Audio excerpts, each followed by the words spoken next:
కానీ భవిష్యత్తులో కూడా నేతన్నలకు న్యాయం జరగాలంటే ఈ ప్రాంతానికి సంబంధించి నేను ఆది శ్రీనివాస్, మహేందర్ రెడ్డి, సంగీత శ్రీనివాస్, నాగుల సత్యనారాయణ గారు అనేక సందర్భాల్లో వారికి ఇక్కడ పరిస్థితి వివరించినప్పుడు సానుకూలంగా స్పందించినారు. భవిష్యత్తులో కూడా నడిచే విధంగా మీ అందరి ఆశీర్వచనం మున్సిపల్ ఎన్నికల్లో ఇస్తే ఈ ప్రాంత నేతలకు మరింత లబ్ధి చేకూర్చే విధంగా వారి నిర్ణయాలు ఉంటాయి. వారి నిర్ణయం తీసుకునే విధంగా విజ్ఞాపన చేసే అవకాశం ఉంటుందని ఈ సందర్భంగా మనవి చేస్తూ, గతంలో ఈ ప్రాంతంలో అంత్యోదయ కార్డులు ఉండే 8,000 పైన ఉండే, 13,000 పైన ఉండే, అవి ఒకటే దెబ్బకు తీసేసినారు.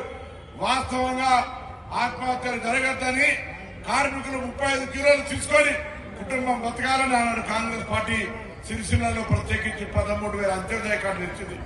ఇది ఒకసారి పరిశీలన చేయాల్సిందిగా కోరుతూ, తప్పకుండా మరొకసారి ఈ సిరిసిల్ల ప్రాంతం మరి గతంలో ఉన్నటువంటి పరిస్థితులకు అనుగుణంగా కాకుండా ఈరోజు కాంగ్రెస్ పార్టీ జెండా కింద ఈ జిల్లా అభివృద్ధిని ఆకాంక్షించే విధంగా మారుతూ ఇవాళ తెలంగాణ జిల్లాల్లోనే సిరిసిల్ల మున్సిపాలిటీ అత్యధిక స్థానాలు కాంగ్రెస్ గెలిపించి ఒక చరిత్ర సృష్టించి అభివృద్ధిలో కూడా అదేవిధంగా ముందుకు పోవాలని కోరుతూ మీ అందరికి హృదయపూర్వకంగా నమస్కారాలు, ధన్యవాదాలు తెలియజేస్తా ఉన్నాను.